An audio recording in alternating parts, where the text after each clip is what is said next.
Pra që mos ishte babai, ai do kishte pasur tjetër sjellje. Jo, nuk ka lidhje. Nuk ka lidhje sepse nuk ka një lloj ndjenje që do ta kaloj, pavarësisht se pritshmëritë kanë qenë. Pra mua më tepër më duket zhgënjim nga ana e publikut në masë që pse s'po del kjo e jona, edhe hajde tash ta nxisim situatën me se s'bën. Se sa një situatë natyrale. Pra nuk është miri tipi që ti zgjasi gjërat në pafundësi, siç mund të jenë të tjerë banorë. Pra po kishte dash miri thuti? Por nuk është çështje ndjenje, nuk ka asnjë lloj ndjenje që ta kanalizojë natyrshëm aty. Po çfarë e preku? Në atë moment që u prek, duke qartë dhe që i rrëfen Alesios, pra që ka diçka që ka kuptuar këtu brenda, ka diçka, do një gjë e shtyn drejt kësaj që nuk e kishte menduar më përpara kur hyri në shtëpi, po e ka kuptuar tani rrugës. Për çfarë? Kjo është pyetje, domethënë nga të gjitha pyetjet dhe nga të gjitha situatat që kanë qarkulluar jashtë, kjo është më e vërteta që ai duket se ka diçka që e vuan, që e ka si breng dhe që për më tepër ai ka deklaruar është kjo arsyeja e fortë. Nëse unë do hikja sepse e kam bërë Big Brotherin tim, është kjo arsye që unë tashmë do rri.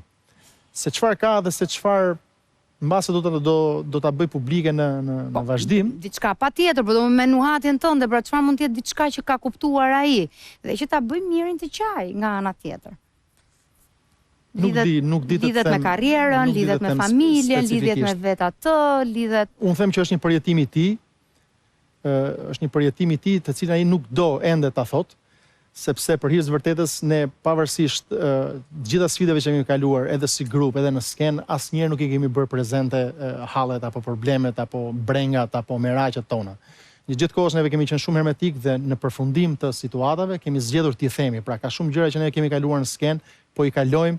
Dhe pastaj kemi zgjedhur t'i themi apo mos t'i bëjmë apo mos t'i bëjmë publike, sepse në fund fare nuk jemi njerëz që pranojmë mëshirë. I kemi marrë përsipër në thonjza kryqin ton në këtë rrugë të vazhdojmë dhe të ecim dhe të mos të ankohemi dhe të fillojmë të 32 vite misil, Landi. 32 vite bëhen në shtator të këtij viti, pra që nga 94 që kemi qenë në Petronin së bashku, në vit parë dhe vitin e fundit në bank. Aty ku vitin e dytë të tuti jemi njohur dhe me Dr. Florin ku kemi bërë gjithë historinë e Westside, por që e kemi vënë në këmbët e publikut për ta gjykuar, për ta shijuar dhe për ta interpretuar dhe për ta pasur. Pra nuk e kemi pasur si diçka ku të kapemi fort, si çengel, famën që ta përdorim apo më keq akoma ta keq përdorim. Pra gjithçka që neve kemi pasur, e kemi dhënë, e kemi ofruar si kurban ose si ofertë për publikun dhe kjo ka qenë kënaqësia jonë më e madhe. Duar trokitja, respekti, fakti që ti kalon tani edhe ka njerëz të tre moshave, të tre brezave që të komplimentojnë, përfshirë ata që janë më të vegjël se sa mesazhi që i duan këngët tona, faktin që kemi qenë të respektuar dhe të mbështetur nga gjithë kolegët dhe nuk kemi asnjë marrëdhënie të cënuar me askënd, sepse nuk kemi pasur xhelozi, fakti që nga të gjitha krahët politike, opozit, pozit, qendër, jemi vlerësuar maksimalisht, pra si thua Westside e ka bërë ciklin e tij. Pastaj vjen një Big Brother. Pastaj vjen një Big Brother që të shkundje çik. Të shkundje zakonisht. Edhe me çrallafi nuk e di në ka njeri që nuk po e shikon këtë Big Brother që është më i zhurmshëm i më të zhurmshmëve, jo vetëm si format, por edhe si i të 5 Big Brotherve, është një format që të mban mbërthyer aty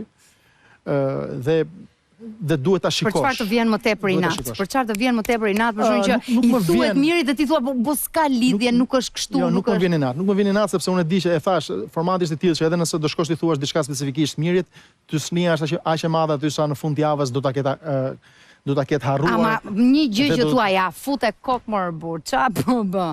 Ja, me këtë, ja ke fut plaku është kjo, pra lëre zemrën dhe shtëpia dhe vazhdoj luaj me fillo trego historitë tua, fillo trego. Shtëpia ka zemrën e. Po, fillo trego historitë tua, fillo trego, analizo sepse miri është një person me cilin ti mund të bësh bisedë për çfarë lloj fushë të jetës, po për çfarë lloj fushë të jetës.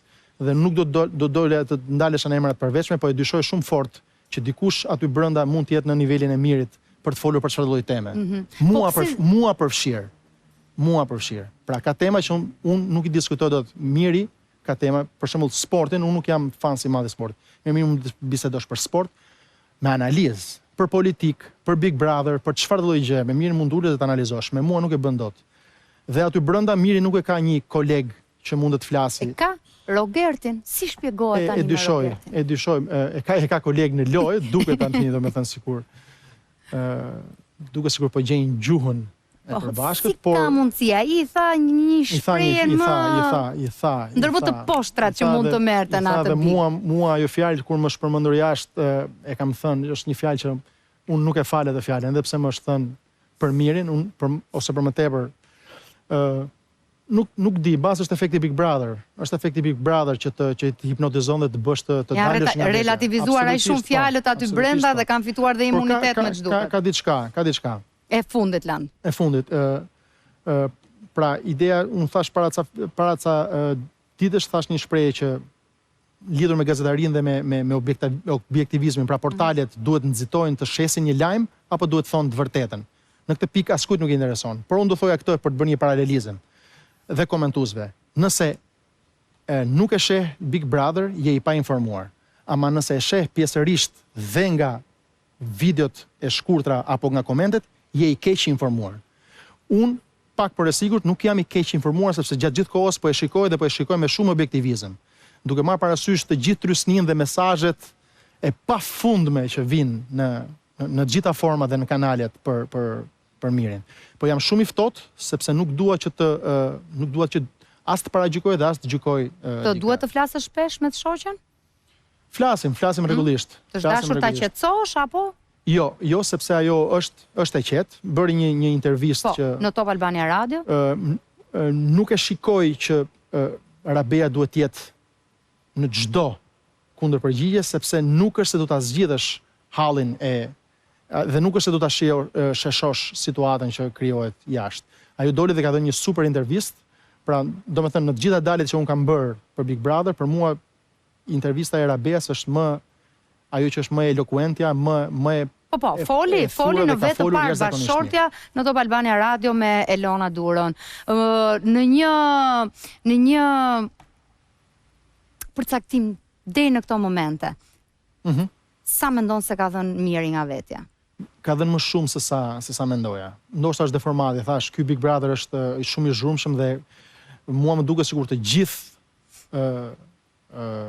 banorët deri tani e kanë dhënë të tyren. Pra kushdo që futet, nuk pret që ditën e parë, ditën e dytë zbatoj strategjinë, të gjithë aty sa vinë, zbrazin valixhet dhe thjesht tani po mundohet të përgatisin terrenin që të rifillojnë lojën. Pra për mua të gjithë e kanë dhënë atë maksimumin e tyre, përveç mirit.